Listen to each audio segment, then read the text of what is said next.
holiday spending are in, and they're big. Online sales up 30% yesterday compared to the same day a year ago.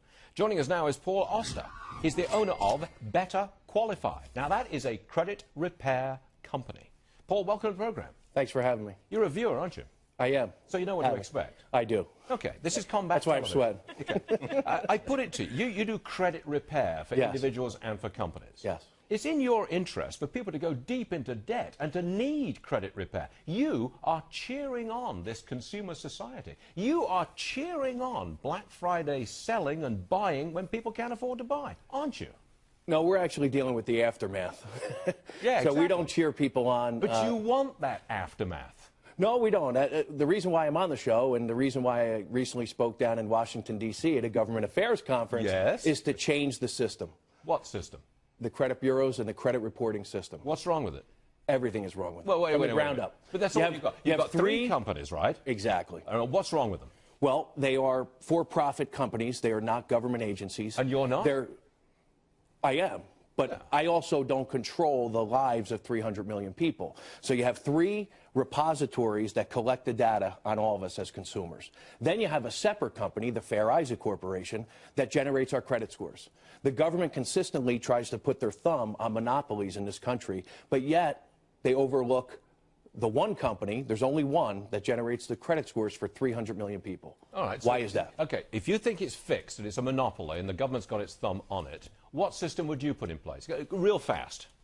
I would probably follow the guidelines of the Consumer Financial Protection Bureau. And what they're doing is they're going to try and come up with a better system.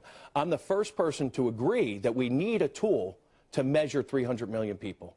And right now, it's credit scores and credit bureau. Okay, if you had a better system to measure the credit worthiness of 300 million Americans, if you had the kind of system that you want, would it show those 300 million Americans are in better shape credit-wise or worse shape credit-wise? What do you think?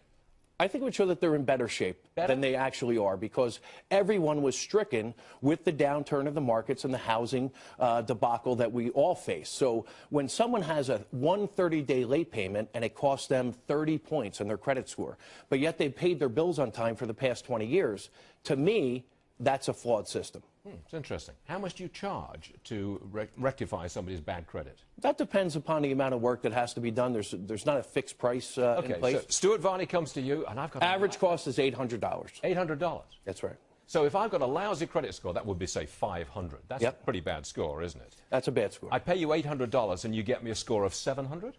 Well, there are no guarantees, Stuart. Okay. But I've got to pay you the money. You do have to. That's a guarantee. How would you get me from 500 to 700 on my credit score? How would you do that? How much time do we have? there are a number. Now or in my life? We have a 6-month program that we put clients through. What do you do? Okay, real fast. What do you do? Well, we do a credit analysis and we figure out what information is on the report that's causing you pain. The latest research actually shows... Okay. Do you then go to the credit reporting company and say, hey, Stuart Varney, he's not such a bad guy. Ease up in that area. He will pay that bill. What we do is... He'll pay a certain amount on that bill. Well, what we say to the credit bureaus is if you wish to continue to report that information, you have to verify and validate it. You have to make it accurate and timely. And unfortunately, the credit bureaus, quite frankly, do a terrible job of that. Okay, look, I haven't paid my bills, right? I've got a lousy credit score of 500. I just have not paid. I'm in debt up to my eyeballs. You can't fix that, can you? No, I can't. For $800, you can't. Can you fix it for $8,000? No, not for $80,000. We would refer you to either a bankruptcy attorney or a credit counseling service. Ooh. Just real quick, Paul, I'm really scared when you start to say the government should be in charge of this kind of stuff. It sounds like, to me, better that maybe you should try to create a company to compete against Fair Isaac. But I like where your head's at. I know people in banking, and you're talking about this one. You want to give it from one entity to another single entity. No, I just think it should be more regulated. Not controlled, more regulated. Because I don't think anybody would argue with the fact that the system that's in place right now is not working. No, wait a minute. The current system, which you don't like, is serving up customers to you for an average of $800. That's right. To fix the system. Call me crazy. Call me crazy. Put me out of business. I'm worried about a man who wants to fix a system which is supplying customers to him. Some people call me crazy, but that's the reality of the situation.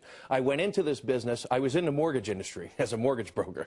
And I went into the credit repair organization. Oh, mortgage broker. Right. Oh, well. But at the end of the day, I truly went into the industry to change the system, not to take money from clients. But fortunately, over the past 7 years, we've helped lots of people fight the system. You know, I'm just bleeding right here, man. Yeah, are you a bleeding heart liberal, Stuart? Because that's not what I've seen. No, you watched the show.